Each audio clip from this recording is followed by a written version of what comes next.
Assalamualaikum warahmatullahi wabarakatuh. Perkenalkan, nama saya Muhammad Rizky. Saya mahasiswa UIN Syahada Syekh Ali Hasan Ahmad Adari Padang Sidimpuan. Nah, di sini saya ingin menjelaskan sedikit tentang identifikasi problematika dan solusi kurikulum PAI.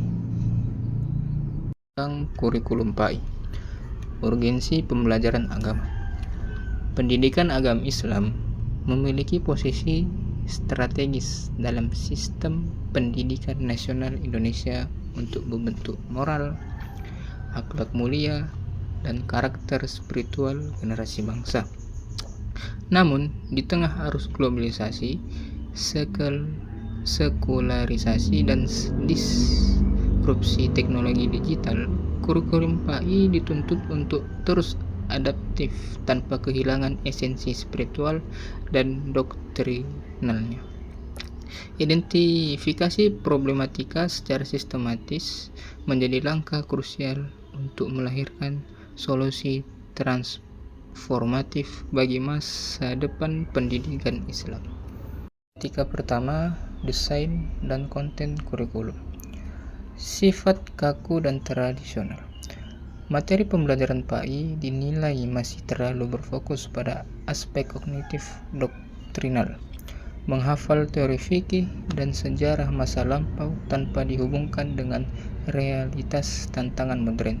Hal ini memicu kejenuhan pada peserta didik karena merasa pembelajaran kurang kontekstual dan tidak menyentuh problematika keseharian mereka.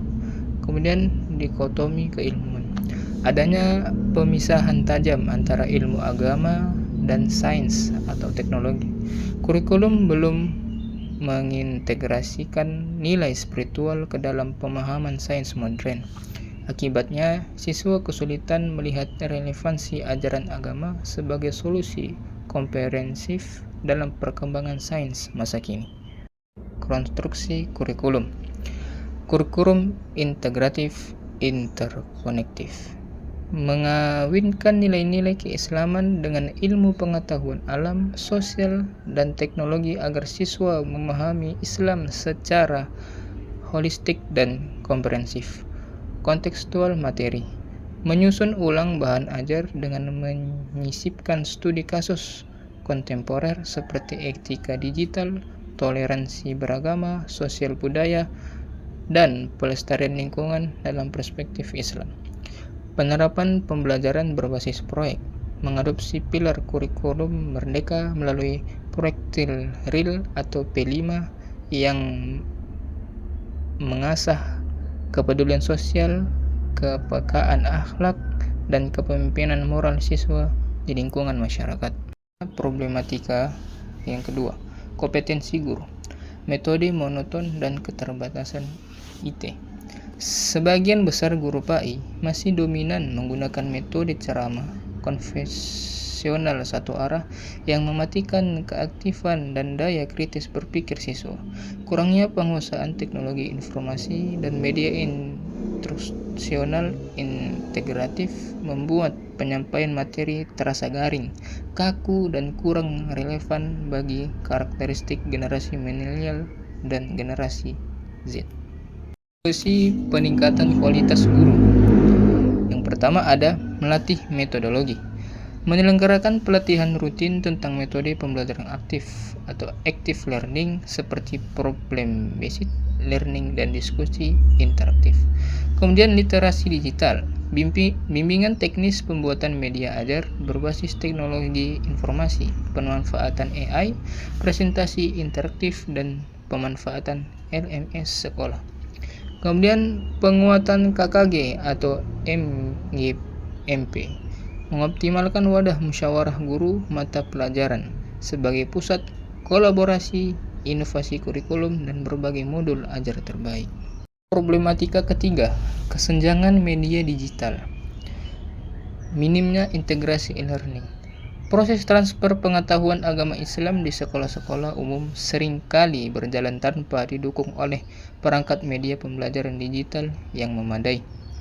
Siswa menganggap pelajaran PAI sebagai materi hafalan kering karena minimnya penggunaan video animasi Islami, aplikasi hadis atau tafsir interaktif, dan platform gamifikasi kuis keagamaan. Hal ini memunculkan persepsi bahwa PAI adalah mata pembelajaran yang kuno dan lambat beradaptasi dengan teknologi modern. Digitalisasi media PAI. Yang pertama, pengembangan konten kreator Islam. Mendorong pendidik dan instansi untuk memproduksi video pendek, edukatif, podcast keagamaan, serta infografis materi keislaman yang menarik secara estetika visual, memanfaatkan platform media sosial seperti YouTube, Instagram, dan TikTok sebagai sarana syiar dan pembelajaran agama yang fleksibel bagi siswa. Kemudian yang kedua, integrasi platform gamifikasi, menerapkan kuis interaktif berbasis teknologi seperti Kahoot, Quizizz, atau Wordwall untuk mengevaluasi pemahaman harian siswa secara menyenangkan. Menggunakan e-book interaktif dan modul digital interaktif yang menggabungkan audio visual agar materi keagamaan mudah dipahami. Kemudian masuklah kita ke problematika yang keempat, yaitu ketimpangan model evaluasi. Nah, di sini bisa kita lihat ada diagram ya, yang dimana aspek kognitif atau ujian tulis hafalan itu sebesar 85% atau sangat dominan dipakai. Kemudian aspek psikomotorik atau praktik ibadah yang mana di sini 50%. Nah, kurang maksimal. Kemudian aspek afektif atau moral dan akhlak nyata. Di sini aspek afektifnya sering terabaikan karena di sini berjumlah 30%. Solusi reformasi sistem penilaian. Penerapan penilaian karakter komprehensif. Menggeser fokus penilaian hafalan kognitif menuju asesmen otentik atau authentic assessment yang mencakup 3 domain secara seimbang. Pertama, penilaian afektif, menggunakan teknik penilaian diri sendiri, penilaian antar teman, serta catatan jurnal harian guru untuk membantu budi pekerti, kejujuran, dan sopan santun siswa. Kemudian penilaian praktik berkelanjutan, evaluasi kompetensi ibadah harian yang berintegrasi dengan kehidupan nyata, bukan sekedar tes sekali jalan di akhir semester. Kesimpulan analisis. Sinergi transformasi kurikulum PAI. Upaya membenahi problematika kurikulum PAI membutuhkan komitmen dari 3 aspek vital. Pertama, rekonstruksi struktur materi, yaitu menghilangkan dikotomi keilmuan dengan pendekatan integratif sains agama. Yang kedua, inovasi pedagogis guru yang memaksimalkan penguasaan metodologi aktif berbasis media teknologi modern. Yang ketiga, keadilan evaluasi yang menerapkan penilaian holistik guna mencegah lulusan berakhlak mulia sekaligus kompeten. Transformasi ini akan mengembalikan ruh sejati PAI sebagai pembentuk generasi rahmatul lil alamin.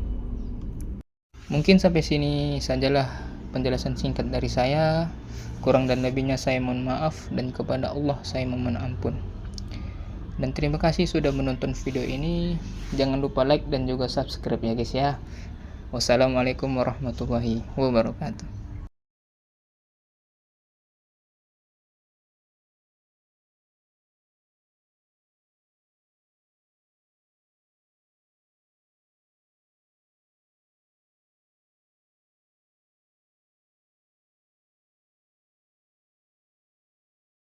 Mungkin sampai sini sajalah penjelasan singkat dari saya. Kurang dan lebihnya saya mohon maaf, dan kepada Allah saya memohon ampun. Dan terima kasih sudah menonton video ini. Jangan lupa like dan juga subscribe ya guys ya. Wassalamualaikum warahmatullahi wabarakatuh.